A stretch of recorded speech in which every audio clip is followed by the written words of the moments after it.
to nano or not to nano? It's definitely to nano. You have to nano. You have to nano.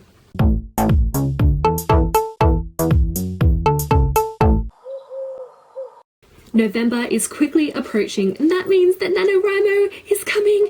Yes! I love doing NaNoWriMo. It's very exciting. It's very fun. And last year was my first time winning. So today I thought I would share with you guys some tips and tricks and things like that that I have found helped me during the month of November when it comes to writing and staying motivated. And hopefully you guys will find these helpful in reaching your goal of 50,000 words or whatever your goal happens to be. So first things first, where do we start? Preparation. This is all the stuff that you do before November starts. Things to kind of help you get ready for the month. Now, in preparing for NaNoWriMo and preparing your novel, there are two ways this can go. Firstly, we have not really preparing at all and just pantsing it. This means just diving right into the deep end, going into NaNoWriMo with little to no idea of what the hell you're going to be writing and just going for it and seeing how it goes. Me personally, this doesn't work too well because I run out of steam and I'm just like, I don't even know what this is. I don't like it. So I find that the other option is a little more helpful, which is outlining. But there are those people that are really talented and can just start hitting some keys on the keyboard and bam, they have a first draft. Might not be good, but they did it. Now back to the other side of things, outlining. This is the one that I usually go for. This year I'm not so sure because I have no ideas in mind at all. But let's just go with it. There are a few different ways that you can go with outlining and various degrees of detail that you can go into when preparing for NaNoWriMo. So really this is kind of up to you, but for me personally, these things have helped. Firstly, a little while ago, I came across this outlining method called the snowflake method. And basically the general idea of it is you have a single idea, just a little sentence, and you write out this sentence. Then you turn it into a paragraph. And basically what happens is you expand and you expand and you get more detailed with each step. And eventually you have a really thorough outline.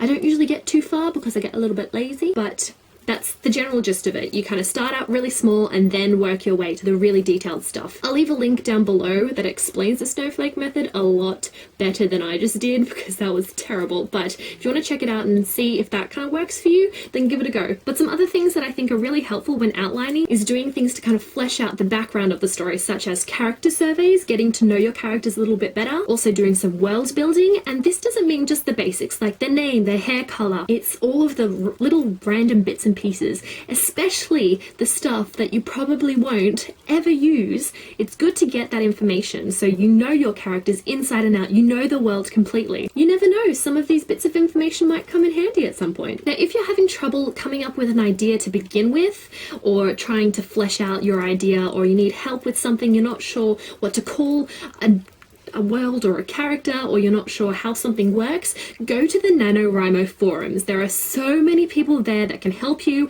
and it's just a wonderful environment. There's a adoption kind of section in there where you can adopt a plot, you can adopt a creature, adopt a monster, adopt a fantasy world, all of these crazy things, and you can find so much inspiration on that site. Trust me. You find a lot of stuff there. Definitely utilize it. Now, the next part of doing the nano is actually doing it. We're now at November and you're starting to write those words. Well, hopefully you are. Now, let's separate this into two parts. We have the actual writing itself and different writing styles and techniques and things like that. And the first one I'm going to start off with, ways to motivate yourself and keep yourself going. Probably the best thing to do is set apart time throughout the month through your regular routine to write. You need to commit to it and actually take time out of your day to write. Of course, there are going to be those days where you're just way too busy to do anything, but if you find any moment of freedom, try and write. A good thing to keep on you at all times is a notebook. So if you're out and about, you're doing the groceries or whatever, and suddenly you have this magnificent idea, you can just scribble it down, write a little bit, and then bam, you can just pop that straight into your computer or whatever you're writing on, and you've got a few more words there. Another good thing is to keep drinks and food on hand, really close by, and probably caffeine too, because you're not going to be sleeping much during November. What I did last year was I collected a couple of jars and I filled them up with all of these little goodies, and basically when I needed a nibble or a bit of a sugar hit, I just had a couple of lollies. It's probably good to also have some healthier stuff nearby, just so you don't get sick or anything like that, but just make sure you're keeping your fluids and your energy up, because writing can be quite an absorbing task and you can just get lost in it, and suddenly it's like 10 hours later you haven't even had a drop of water and you're kind of dying, so we don't want that. Another good thing thing is to reward yourself. Set yourself personal goals, whether this be daily or weekly, depending on what suits you. Treat yourself when you meet your goals. Maybe as a personal daily goal, when you reach the word limit for that day, you can treat yourself to an episode of your favorite TV show. Or you could have a whole block of chocolate. That's probably what I'm gonna do. Healthy. I need to stay healthy. It's not gonna happen. But I found that having small goals along the way is really helpful in reaching the end goal, which is 50,000 words, because that is a lot of words and that's a lot of time and a lot of effort. So having these smaller checkpoints can really help. Next, do writing sprints or writing races or competitions with people, especially on Twitter. These are so helpful. Last year I did a lot of these with Kat from Cattytastic. Basically, you can set a certain amount of time and you just write. And at the end of it, you're like, here's how many words I wrote. And that really gets me into the competitive zone because I can be really competitive. So that really motivated me to write as fast as I possibly could. And I think that this is probably one of the most important things during NaNoWriMo, and that is having writing buddies, people there to motivate you, to keep you going, to cheer you on. It's so fulfilling and it's so rewarding to be able to talk to people that are going through the exact same thing as you. And also, again, you can do some sprints with them and get a little competitive and be like, ha.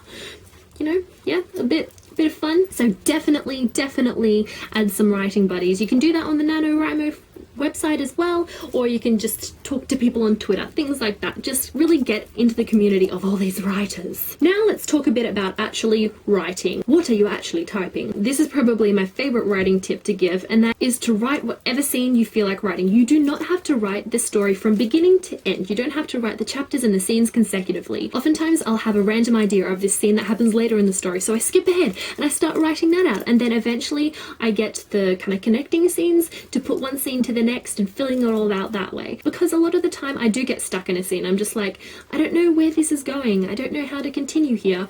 And then bam, this idea pops out. I want to get to here, but how am I going to do that? I'm just going to skip ahead and then fill out the information in all those gaps later. Found this to be really helpful. Like really helpful. When it comes to detail as well, describe everything, absolutely everything. This will help you bump up your word count, and it can also really help with the world building and everything. Later on, these bits and pieces might not be so useful, or you can make it a little more concise, but you're getting to know your characters, you're getting to know the world that your book is set in, you're getting to know it all with all of these brand new details that you're filling it out with. It might be a whole load of junk and it might be a little bit boring, but at least you know what you're talking about.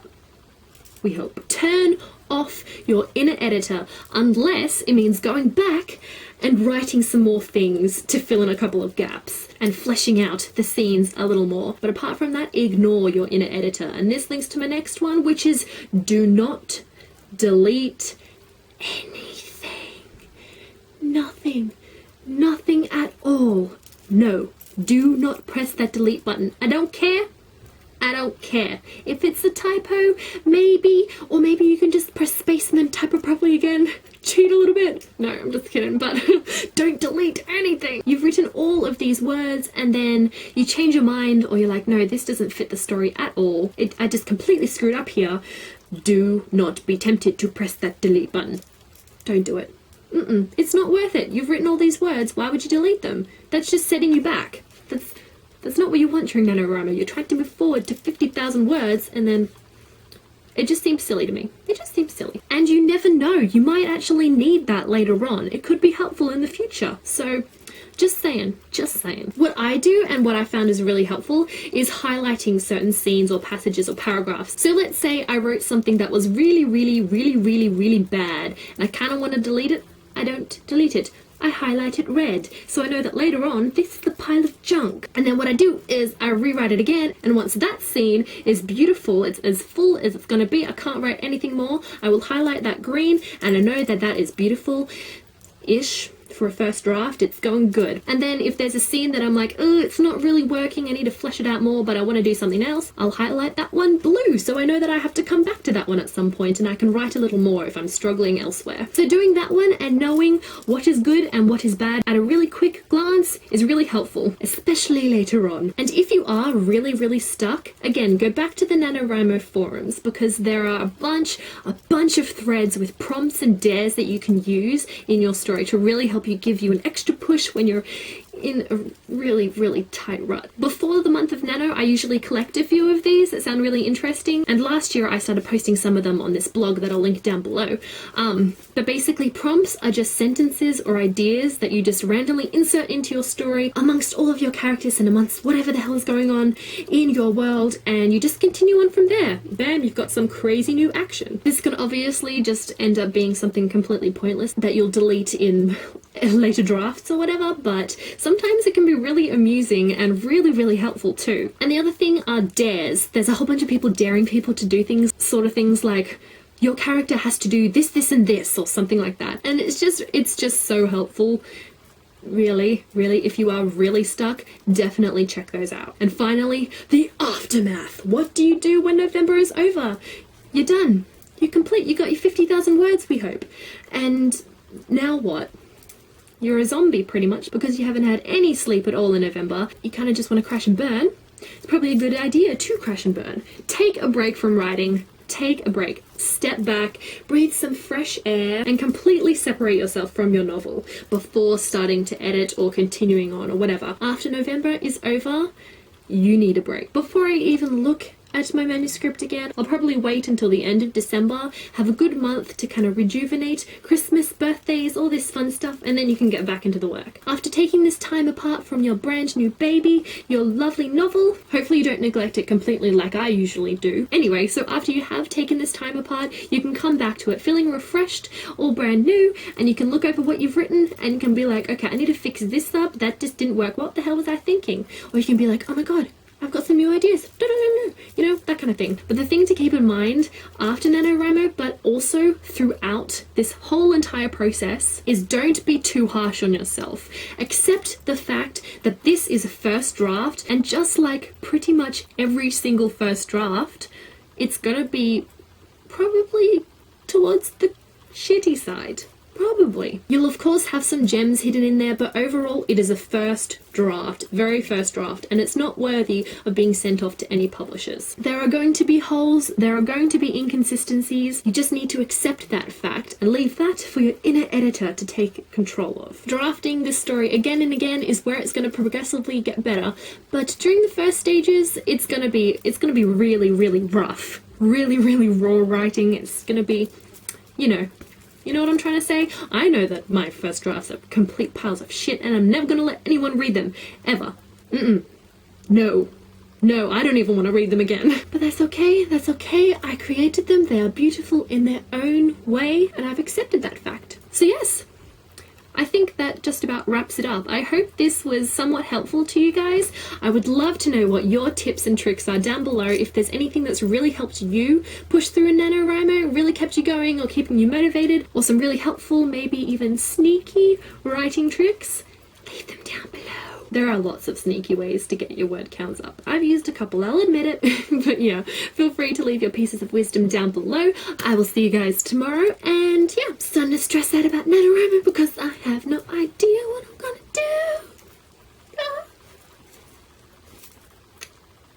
I'm also thinking of maybe doing weekly NaNoWriMo vlogs and updates and kind of things like that. Possibly, we'll see how things go. I don't even know if I'm gonna have a busy month or not. Alright, that's it. I'm gonna go now.